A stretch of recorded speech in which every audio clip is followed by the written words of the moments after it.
बिस्मिल्लाहिर्रहमानिर्रहीम। हसन शाम पहुंच गए और वो शाम के सदर दरवाजे पे आ गए। इसका जल्दी करो, मेरे दरबार को भरो लोगों से। हसन के पहुंचने से पहले मेरा दरबार भर दिया जाए। मैं ऐन ही तारीख पढ़ने लगा, बिल्कुल हरफ हरफ तारीख पढ़ने लगा। इसका जब तक हसन शाम के सदर दरवाजे से दरबार तक पहुंचे, दरबार खचाखच भर दो मेरे खुशामदीयों के साथ, सारा मजमा मेरा हो, ताकि हसन को पता चल जाए कि मेरी हुकूमत शाम में कायम हो चुकी है। इसने पूरा दरबार खचाखच भर दिया। इसके किराए के लोग खुशामदी सारे के सारे दरबार में इकट्ठे होकर गलियों में मनादी करवानी शुरू कर दी कि जितनी जल्दी हो सके शाम के सदर दरवाजे से इमाम हसन बढ़ के दरबार की तरफ आ रहे हैं, जल्दी पहुंचो। जामे मस्जिद उम्वी में लोगों का रश हो गया, इतना दरबार भर चुका था। सारे के सारे खुशामदी और इमाम हसन चलते चलते दरबार की जानब आ रहे थे। इमाम हसन के आने से पहले इसने अपने किराए के खतीब को खड़ा किया। किराए के खतीब को खड़ा करके इसने कहा, चल तू खानदान बनु उमैया के फजाइल पढ़ने शुरू कर दे। किराए का खतीब उठा और उसने खानदान बनी उमैया के फजाइल पढ़ने शुरू कर दिए। इधर इमाम हसन का जब पहला कदम दरबार में आया तो ये इमाम हसन को ये तासुर देना चाहता था कि हमें तो नहीं पता था कि आप आ रहे हैं, आपके आने से पहले ही लोग खानदान उमैया के फजाइल सुन रहे थे और हमारा खतीब खानदान उमैया के फजाइल पढ़ा था। किराए का खतीब ऊंचाई पे खड़ा हुआ खानदान बनी उमैया के फजाइल पढ़ा था।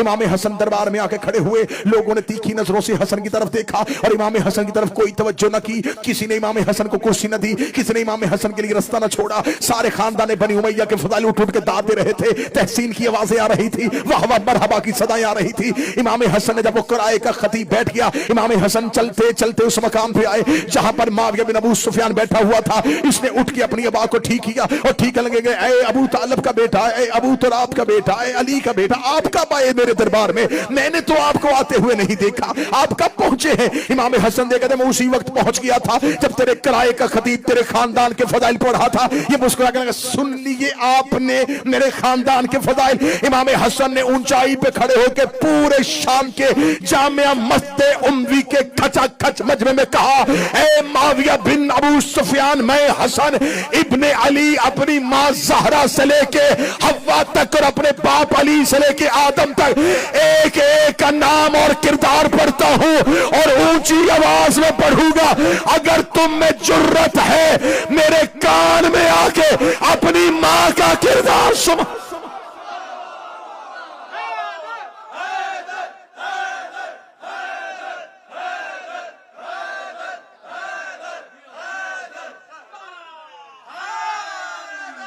ऐ मुझ पे फख्र मुबाहात करने वाले, ऐ मेरे खानदान पे फख्र करने वालों, ऐ मेरे खानदान पे फख्र मुबाहात करने वालों, कान में आके पढ़ो।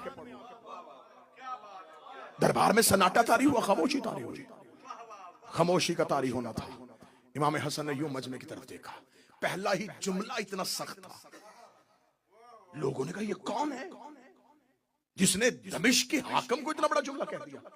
हाकिम अभी तख्त पे लर्जा बर आदम था और चेहरे पे मौत की जर्दी थी। इमाम हसन ने कहा, जो मुझे जानता है वो जान ले, जो नहीं जानता वो सुन ले। अना हसन इब्ने अली,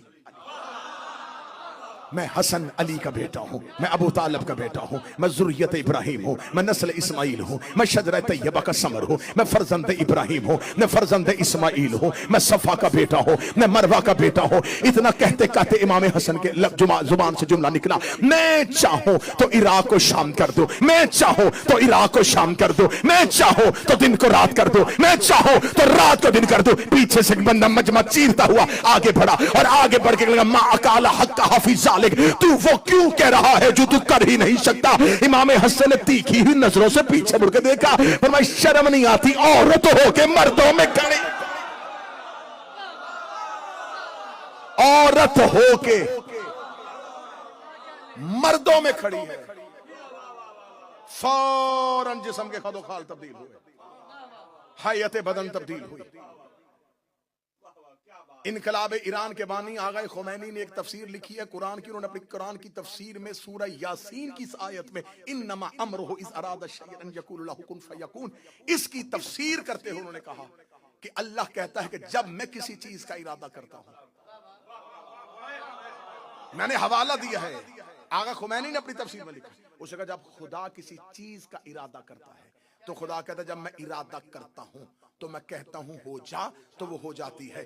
फिर उन्होंने इसके आगे तफसीर में लिखा कि ये बात मखलूक को समझाने के लिए है, वरना अल्लाह के इरादे कहने और होने में फासला नहीं होता। उन्होंने कहा अल्लाह के इरादे में, कहने में और होने में कोई फासला, कोई वकू नहीं होता।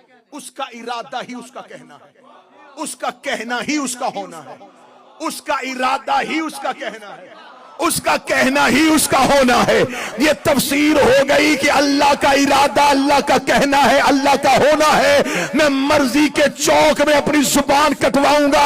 हसन ने शाम के दरबार में मुसल्ला बिछा के 2 रकत नमाज पढ़ के दुआ नहीं की कि मेरे अल्लाह इसे औरत कर दे, मेरे अल्लाह इसे औरत कर दे। हसन ने कह दिया वो हो गया।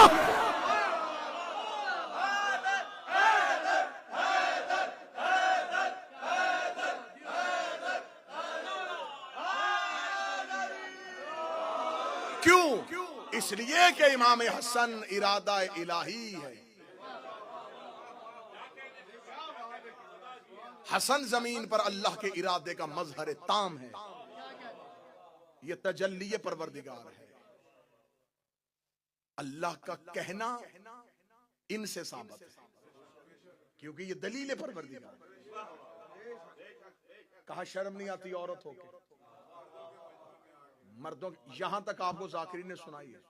मैं इससे अगली हदीस का अगला टुकड़ा सुनाने लगा, अब इससे भी अच्छा टुकड़ा सुनाने लगा हूं। जब कहा शर्म नहीं आती औरत हो के मर्दों में आ गई है, हैयत तब्दील हुई, खदो खाल तब्दील हुए, मिंबर की पूरी खतीबाना जिम्मेदारी के साथ जुमला कहने लगा। जो ही बदन तब्दील होना शुरू हुआ तो अपने आप में शर्मिंदगी में ऐसे मजमे से बाहर निकलने का इरादा किया। इमाम हसन ने पीछे आवाज कहा रुक जा, कहां जा रहा है? घर जाके क्या करेगा? घर पे तो औरत बैठी थी, जा, हमने उसे मर्द कर दिया है, हमने उसे मर्द कर दिया।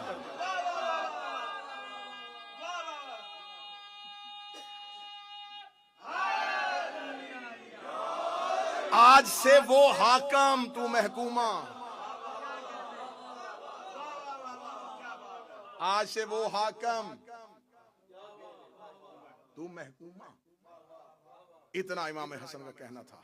अब पूरे दरबार में जब लोगों ने मोजज़ा देख लिया, अब एक मर्द को अभी अभी जिसने औरत बनते देखा हो, अब दूसरे की हिम्मत है? बिल्कुल खामोशी तारी हुई। जब बिल्कुल सन्नाटा तारी हो गया, हैबत हसन, हसन की हैबत ने शाम के महल को ऐसे पत्थर का कर दिया। अब इमाम हसन की आवाज जामे मस्जिद उम्वी की दीवारों से टकराई। फरमाया सुनो, लकड़ी के तख्त पे बैठ के फख्र करने वाले, इन्ना बेशक अल अर्श हुसीरी, मोहम्मद ज़मीरी, अली अमीरी, हुसैन वजीरी व जबरील फकीर। ऐ लकड़ी के तख्त पे बैठ के फख्र मुबाहात करने वाले, अर्श मेरे तख्त का नाम है, मोहम्मद मेरे जमीर का नाम है, अली मेरे अमीर का नाम है, हुसैन मेरे वजीर का नाम है, जबरील मेरे फकीर का नाम। अल अर्श सीरी, मोहम्मद ज़मीरी व अली अमीरी व हुसैन वजीरी व जबरील फकीरी। कहीं तारीख से खुतबा, अकेले अकेले शाम में, अकेले है शाम में। अरबी जुबान में आप नफरत के साथ, जैसे हम उर्दू जुबान में किसी के साथ बात करते उलझते उलझते, जब उस बंदे को इस काबिल न समझे ना किसी बात, तो बंदा उर्दू जुबान में एक लफ्ज बोलता है, माहौल, चल हट, बोलते हैं चल हट। अरबी जुबान में इसके सिर, चल हट। और अगर सामने औरत हो तो उसको सिर नहीं, सीरी, सिर कहा जाता है मर्द के लिए, सीरी कहा जाता है औरत। चल हट, मर्द हो सिर, औरत हो सीरी। अब आखिरी सतर और जुमला आपने ऐसे वसूल करना है जैसे जुमले का हक बनता है। मेरे मौला इमाम हसन ने शाम के दरबार में खड़े होकर अल अर्श सीरी, अर्श मेरा तख्त है, मोहम्मद ज़मीरी, मोहम्मद मेरा ज़मीर है, व अली अमीरी, अली मेरा अमीर है, व हुसैन वज़ीरी, हुसैन मेरा वज़ीर है, व जबरील फ़कीरी, और जबरील मेरा फ़कीर है। ये कहना था या मुआविया बिन अबू सुफियान इमाम हसन के बिल्कुल सामने आके खड़ा हुआ। उसका दरबार में तो किसी की जरूरत नहीं कि हसन के जुमले को काटे। वो सामने आके खड़े होकर लगा, ए हसन, तूने मदीने से आके शाम में फसाद फितना बर्पा कर दिया है, तूने मेरे दरबार की हैबत को तब्दील कर दिया है। क्या तू भी अपने बाप की तरह मोजे दिखा के अपनी हुकूमत साबित करना चाहता है? इमाम हसन ने उसी लहजे में कहा, इस शे तो असीरी, पीछे हट या कहूं सीरी।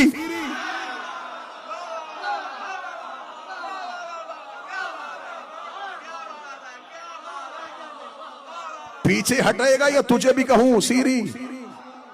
और सीरी औरत के लिए कहा जाता है।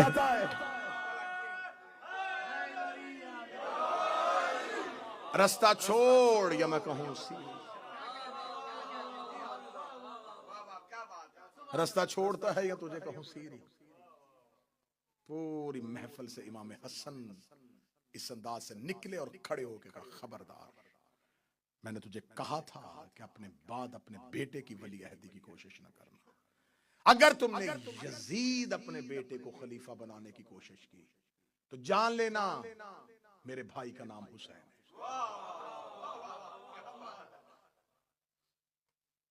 बहुत खूबसूरत जुमला मुर्तजा मुताहरी का है। उन्होंने कहा, आशूरा हुसैनी होने से पहले हसनी थी। जब करबला हुसैनी नहीं थी तो करबला हसनी थी। करबला में मेहनत है इमाम हसन की। और मैंने ये जुमला करबला में कहा था और आज फिर कह रहा हूं, करबला हसन के मुआहदे की खिलाफ वर्जी का नाम है। अगर उम्मत इमाम हसन के मुआहदे को मान लेती तो करबला बर्पा न होती। तुमने मुआहदे की खिलाफ वर्जी की और करबला हो गए। हसन इमामत में इतना जरूरी है कि हसन की दी हुई शर्तों को ना मानो तो अगला इमाम करबला बर्पा कर देता। हमारे 12 में से 2 हसन है, दूसरा इमाम हसन है और 11वां इमाम हसन है। उस हसन के बाद भी इनकलाब है, इस हसन के बाद भी। लेकिन फर्क है, वहां इनकलाब था, यहां इंतकाम है। एक सख्त तरीन दौर था इमाम हसन के सामने, जहां मानने वाले बहुत कम तादाद में थे। जो कम थे उनकी जिंदगियों को महफूज रखना था करबला के लिए। रिश्वत का बाजार गर्म था। 20,000 का लश्कर लेके अली का यह बेटा चला था। एक रात में 12,000 का लश्कर अबैदुल्ला इब्ने अब्बास की सरपरस्ती में 10 लाख दिरहम में सौदा करने के बाद मुआविया के लश्कर में चला गया। 4,000 ने इमाम हसन का खुद खैमा घेर लिया, अकेले बच गए। और अली के बेटों ने हिफाजती हिसार में लिया हुआ था इमाम हसन को। मदाइन में जाके मुख्तार के चाचा जो मदाइन का गवर्नर था उसके घर जाके पनाह ली। जब इमाम हसन मदाइन पहुंचे हैं तो इतने जख्मी हो चुके थे कि इमाम हसन की रान में खंजर था, मुसल्ला नीचे से खींच लिया गया था।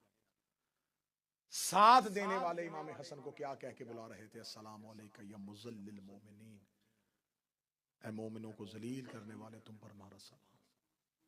इतना तन्हा कर दिया रसूल का बेटा।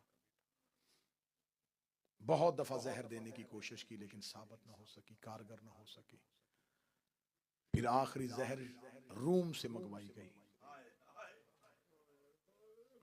ज़मुर्द की जहर थी, सख्त इतनी थी कि इसके बारे में कहा जाता है अगर इसका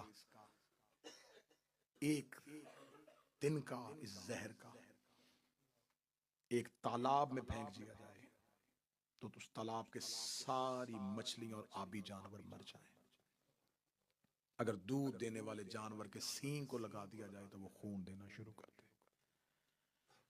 ये जहर रूम से मंगवाई गई, शाम से अशस बिन कैस जो दुश्मन अली और दुश्मन अहले बैत खानदान था, जिसके बाप ने इमाम मौला अमीर अल मोमिनीन से जंग की और इसके दोनों बेटे करबला में। इसका एक बेटा जिसने हुसैन का मुस्लिम दारुल उमारा से गिराया था, और दूसरा वो जिसने करबला में हुसैन के पहलू में नेजा मारा था। अशस की बेटी जोधा, इस तक जहर पहुंचाई गई। अगर तू ये काम कर ले तो लाखों दिरहम और यजीद के साथ तेरा अक्द और तुझे मुमलकत इस्लामिया की मलका बना दिया जाएगा। इस बदबख्त औरत ने